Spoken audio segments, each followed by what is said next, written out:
Assalamualaikum warahmatullahi wabarakatuh.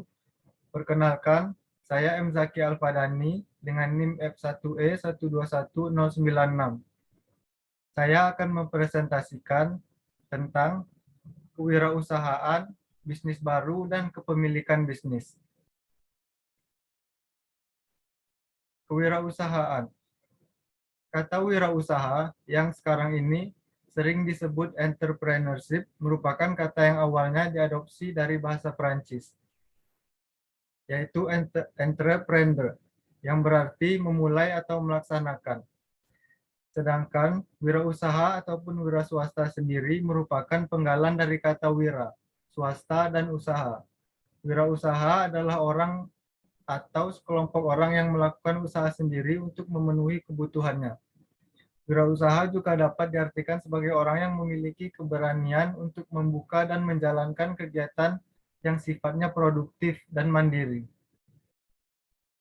Wirausaha juga dapat didefinisikan sebagai usaha mengambil resiko dengan cara menjalankan usaha sendiri, serta mempergunakan peluang-peluang yang ada sehingga tercipta usaha baru, atau dengan melakukan pendekatan yang sifatnya inovatif, sehingga usaha yang dikelola berpotensi untuk maju dan berkembang secara mandiri, sanggup menghadapi tantangan-tantangan persaingan. Selanjutnya, hakikat wirausaha.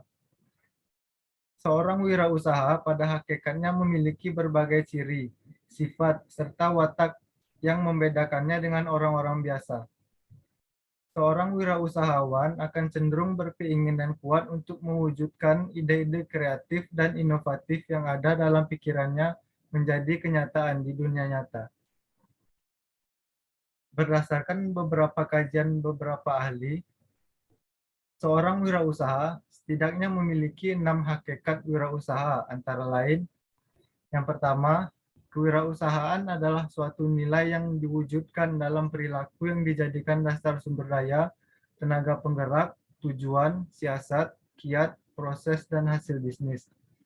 Yang kedua, kewirausahaan adalah suatu kemampuan untuk menciptakan sesuatu yang baru dan berbeda.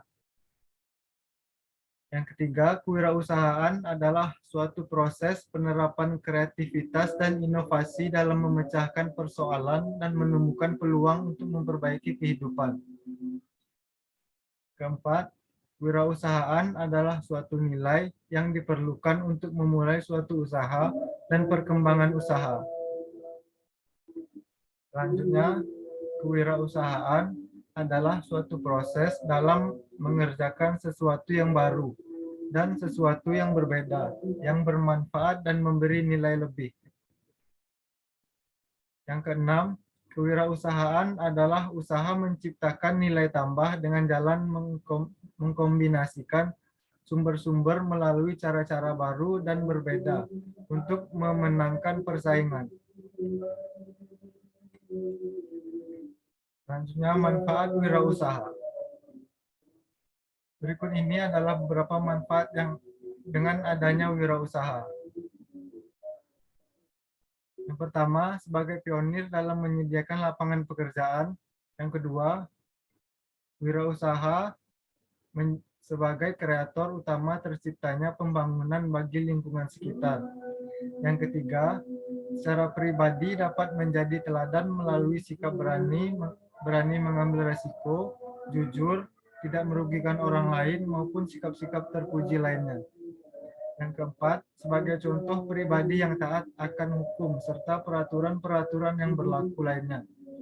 Yang kelima, sebagai pribadi pendidik bagi karyawan yang dipekerjakannya, di mana pendidikan tersebut berupa pendidikan kemandirian, disiplin, jujur, dan tekun. Yang keenam, dapat menjadi seseorang yang mampu menjaga keserasian ataupun keselarasan dengan lingkungan, baik dari segi pergaulan maupun dalam hal-hal yang berhubungan dengan kepemimpinan.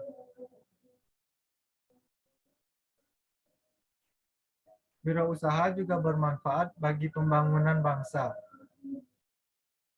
Manfaat diantaranya adalah wirausaha sebagai motor penggerak kegiatan pembangunan seperti melancarkan proses produksi, distribusi, dan konsumsi. Wirausaha dapat meningkatkan pendapatan masyarakat serta menyerap tenaga kerja yang pada akhirnya dapat mengurangi tingkat pengangguran dan kemiskinan. Wirausaha dapat membantu pemerintah dalam bidang ekonomi dengan menyediakan barang-barang atau produk konsumsi sehingga ketergantungan pada barang-barang asing akan berkurang.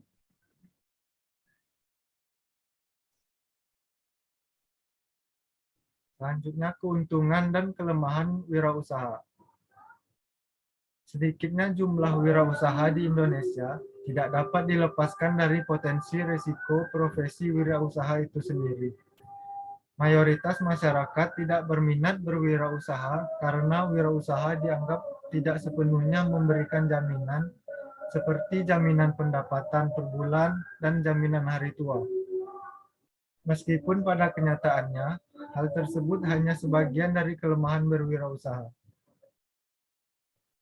Berikut keuntungan menjadi wirausaha. Terbukanya peluang untuk mencapai tujuan, terbukanya peluang mendemonstrasikan potensi secara penuh, terbuka peluang memperoleh manfaat dan keuntungan secara maksimal. Selanjutnya, terbuka peluang untuk membantu masyarakat dengan usaha konkret. Dan terbuka peluang untuk menjadi bos. Kelemahan menjadi wirausaha. Penghasilan yang tidak pasti, bekerja keras dengan waktu yang terbatas, kualitas kehidupan rendah, sebelum mereka berhasil, tanggung jawabnya cukup besar, seperti keharusan mengambil keputusan walaupun mungkin belum menguasai permasalahan tersebut.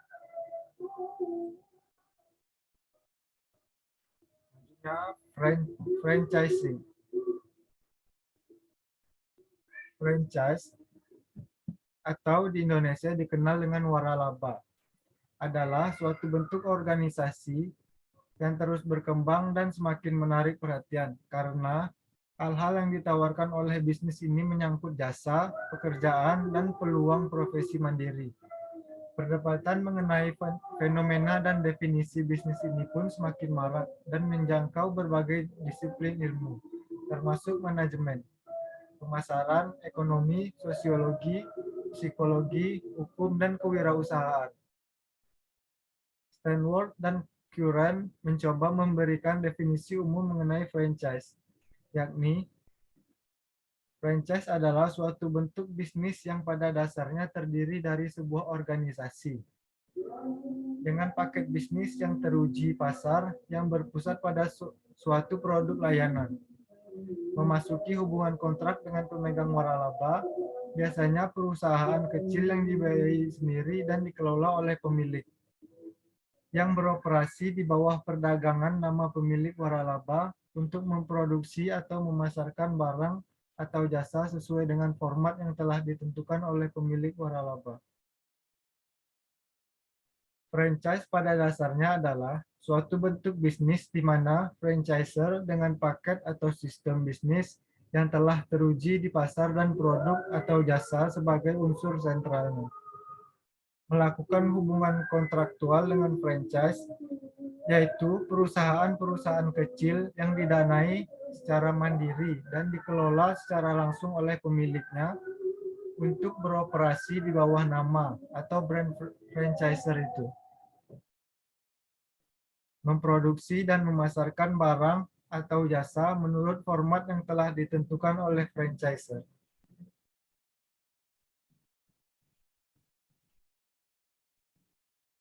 Bisnis franchise dan pengembangan UKM.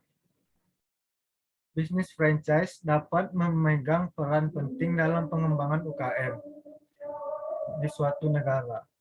Sebab franchise merupakan bentuk kemitraan antara suatu perusahaan besar dengan UKM sebagai pemegang hak atas pengelolaan gerai dengan menggunakan merek dagang franchiser, beserta berbagai kemudahan bisnis yang ditawarkan. Dengan menjalankan bisnis dengan menggunakan merek yang sudah teruji di pasar, itu berarti wirausaha tersebut Tidak perlu memulai segalanya dari nol.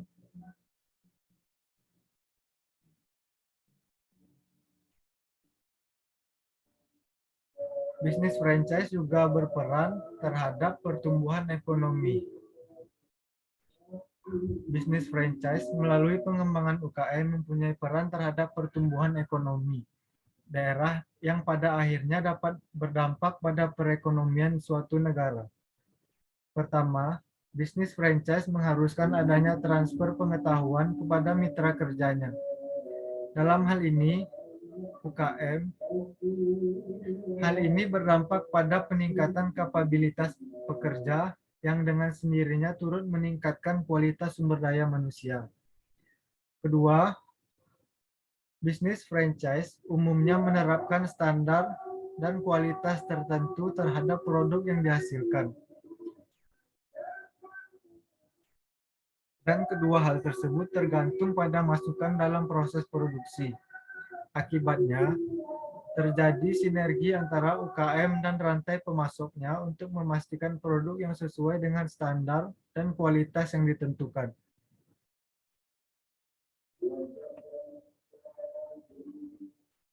Perusahaan kecil. Di Indonesia, jumlah usaha kecil sangat mengesankan. Menurut data BPS dan Kementerian Koperasi dan UKM, 99,8% lebih usaha yang ada di Indonesia ini adalah usaha kecil. Perhatian pemerintah terhadap usaha kecil juga sangat menggembirakan. Berbagai keringanan dan kemudahan disediakan oleh pemerintah Indonesia untuk merangsang dan membina usaha kecil, seperti keringanan pajak, kemudahan dalam perizinan, dan kemudahan mendapatkan kredit khusus. Menurut Undang-Undang Nomor 9 Tahun 1995 tentang usaha kecil telah memberikan batasan yang jelas. Usaha kecil adalah kegiatan ekonomi rakyat yang berskala kecil dengan ketentuan sebagai berikut.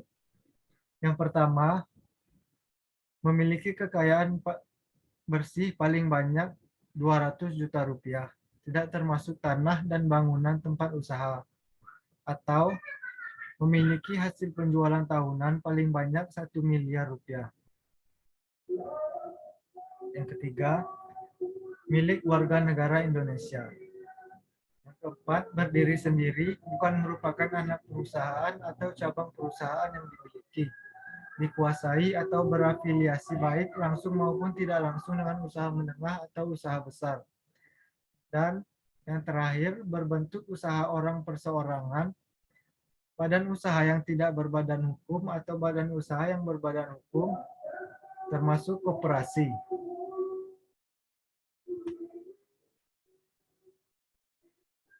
Selain hal-hal yang berada dalam undang-undang, usaha yang tergolong kecil memiliki beberapa ciri khusus. Di antaranya, usaha dimiliki secara bebas, terkadang tidak berbadan hukum. Operasinya tidak memperlihatkan keunggulan yang mencolok. Usaha dimiliki dan dikelola oleh satu orang.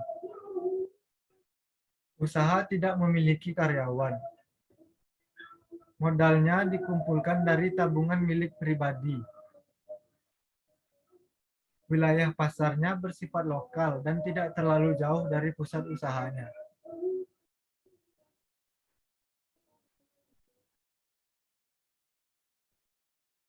Keunggulan bisnis kecil. Perusahaan kecil bukanlah versi yang lebih kecil dari perusahaan besar. Perusahaan kecil sangat berbeda dalam hal bentuk organisasi, posisi pasar, kapabilitas staf, gaya manajerial, struktur organisasi, dan sumber daya keuangan.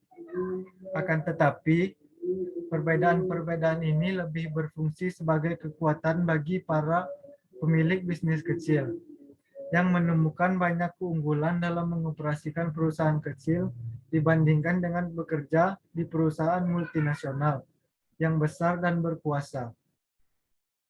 Berikut beberapa keunggulannya. Yang pertama, inovasi.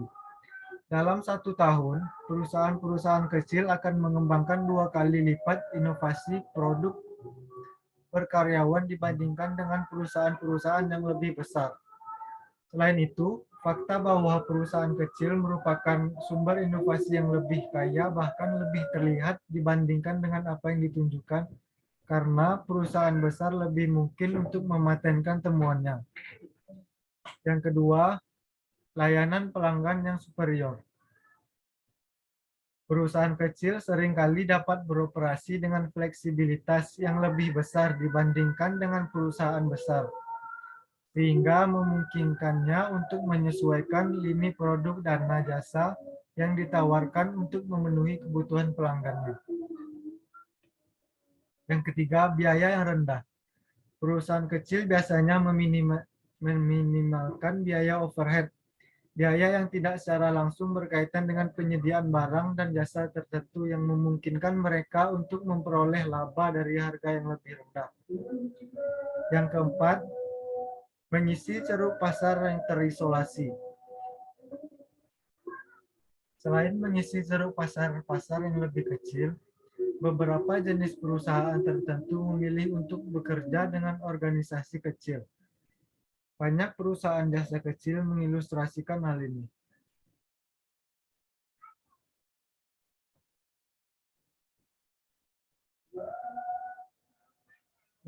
Meskipun perusahaan-perusahaan kecil membawa sejumlah kekuatan ke pasar yang kompetitif, tetapi mereka juga memiliki kelemahan dalam bersaing dengan perusahaan yang lebih besar dan lebih mapan. Perusahaan kecil dapat menemukan diri mereka sendiri dalam keadaan rentan selama kondisi kemunduran perekonomian.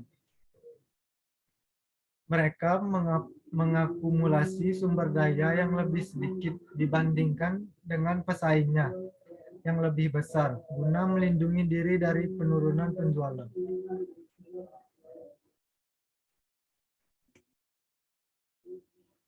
Selanjutnya, bentuk-bentuk badan usaha. Jenis badan hukum usaha yang ada di Indonesia bermacam-macam, mulai dari perusahaan perseorangan, firma, sampai bentuk koperasi. Masing-masing badan hukum memiliki kelebihan dan kelemahannya sendiri. Kelebihan dan kelemahan dapat dilihat dari luasnya bidang usaha yang akan dijalankan, modal yang dimiliki, batas tanggung jawab dan kewajiban masing-masing pemilik, serta pembagian keuntungan masing-masing usaha.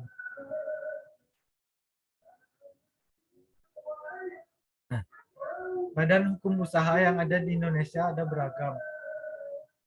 Di antaranya, yang pertama, perseorangan. Perusahaan perseorangan merupakan perusahaan yang dimiliki oleh perseorangan. Untuk mendirikan perusahaan perseorangan sangatlah sederhana dan tidak memerlukan persyaratan khusus sebagaimana bentuk badan hukum lainnya. Di samping itu, pendirian perusahaan perseorangan tidak memerlukan modal yang besar. Tujuan utama pendirian perusahaan perseorangan adalah semata-mata untuk mencari keuntungan. Yang kedua, firma. Firma adalah perusahaan yang didirikan oleh dua orang atau lebih yang kemudian menjalankan perusahaan atas nama perusahaan. Tujuan firma adalah untuk mencari keuntungan. Perolehan dana dari pihak luar cukup memungkinkan dan relatif lebih mudah dibanding perusahaan perseorangan. 3. Perseroan komanditer atau komanditer Vennootschap. Perseroan komanditer atau sering disingkat dengan CV merupakan persekutuan yang didirikan atas dasar kepercayaan. Dalam perseorangan komanditer, terdapat beberapa sekutu yang secara penuh bertanggung jawab atas sekutu lainnya. Ada satu atau lebih sekutu yang bertindak sebagai pemberi modal. Tanggung jawab sekutu komanditer hanya terbatas pada sejumlah modal yang ditanamkan dalam perusahaan. Tujuan pendirian CV adalah untuk mendirikan peluang bagi perseorangan untuk ikut menanamkan modal dengan tanggung jawab terbatas. Selanjutnya, perseroan terbatas atau PT. Pengertian perseorangan terbatas menurut undang-undang adalah badan hukum yang didirikan berdasarkan perjanjian yang melakukan kegiatan usaha dengan modal tertentu, yang seluruhnya terbagi dalam saham dan memenuhi persyaratan yang ditetapkan dalam undang-undang ini serta peraturan pelaksanaannya.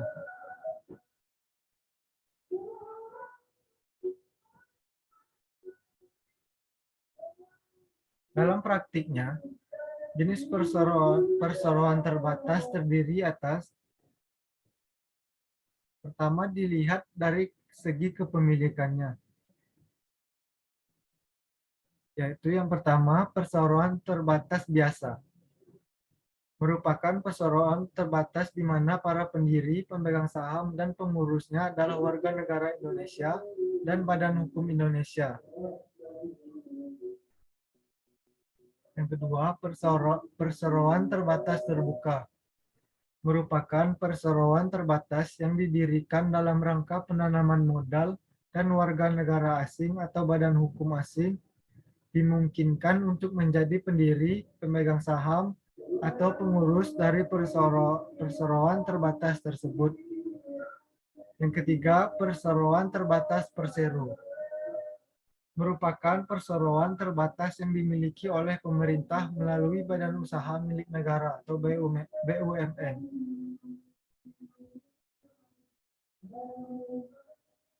Yang kedua, dilihat dari segi status.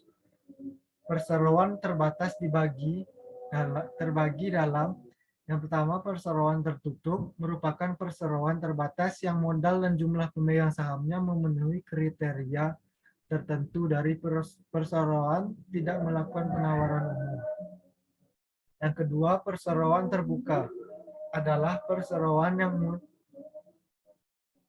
yang modal dan jumlah pemegang sahamnya memenuhi kriteria tertentu atau perseroan melakukan penawaran umum sesuai peraturan perundang-undangan di bidang pasar modal.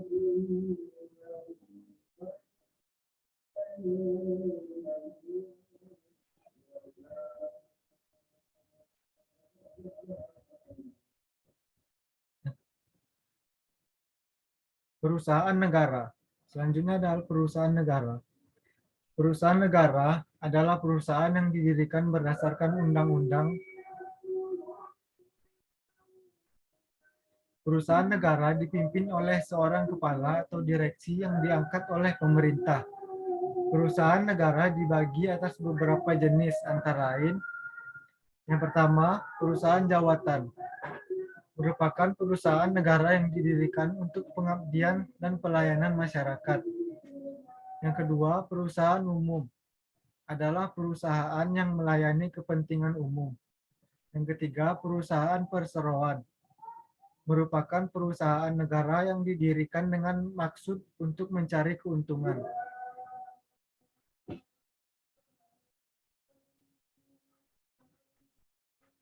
Ada beberapa macam perseroan terbatas atau PT, yaitu yang pertama, PT tertutup. Perseroan terbatas yang saham-sahamnya hanya dimiliki oleh orang-orang tertentu. Tidak setiap orang dapat ikut serta dalam modalnya. Yang kedua, PT terbuka. Perseroan terbatas yang menjual sahamnya kepada masyarakat melalui pasar modal. Yang ketiga, PT kosong. Perseroan terbatas yang sudah tidak menjalankan usahanya lagi. Tinggal namanya saja karena masih terdaftar. PT ini dapat dijual untuk diusahakan lagi. Yang keempat, PT asing. Perseroan terbatas yang didirikan di luar negeri menurut hukum yang berlaku di sana dan mempunyai tempat kedudukan di luar negeri juga. 5. PT domestik. Suatu perseroan terbatas yang menjalankan kegiatan usahanya dan berada di dalam negeri yang mengikuti peraturan-peraturan yang ditetapkan oleh pemerintah setempat. Yang keenam, PT perseorangan. Hanya terdapat seorang pemegang saham saja yang juga menjadi direktur dari perseroan tersebut. Keadaan seperti ini akan menciptakan bentuk perseroan terbatas perseorangan.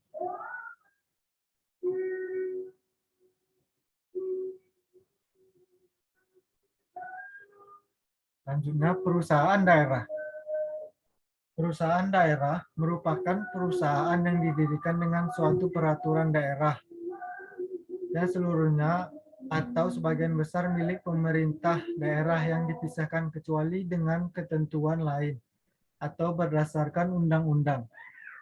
Tujuan pendiriannya, tujuan pendirian perusahaan daerah adalah untuk turut serta melakukan pembangunan daerah khususnya dan pembangunan daerah khususnya dan pembangunan ekonomi nasional umumnya.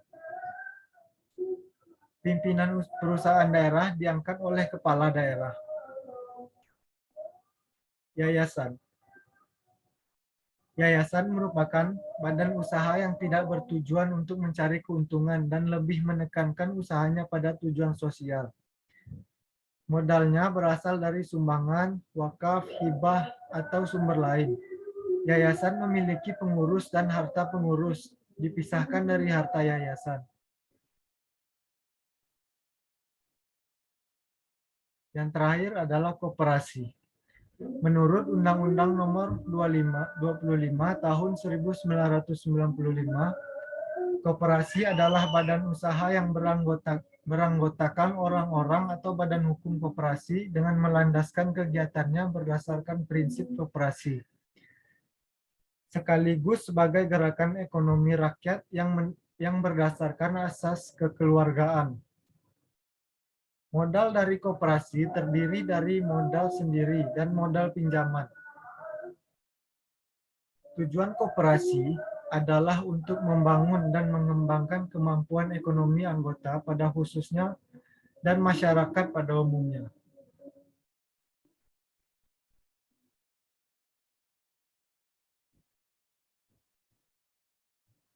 Selanjutnya, perbedaan wirausaha dan usaha kecil. Perbedaan dari kewirausahaan dan perusahaan kecil sebenarnya sangat mendasar. Pada umumnya, perusahaan kecil memiliki badan hukum yang jelas, sedangkan wirausaha jarang yang memiliki badan hukum yang jelas. Berikut adalah beberapa poin penting dalam perbedaan wirausaha dan perusahaan kecil.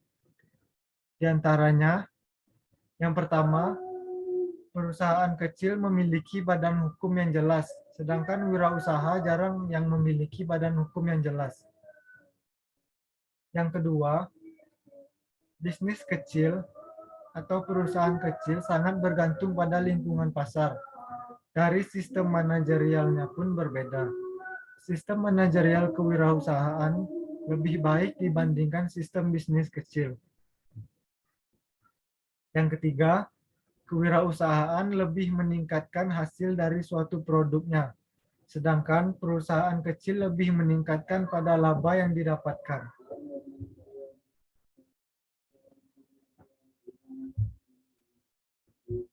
Sekian presentasi dari saya.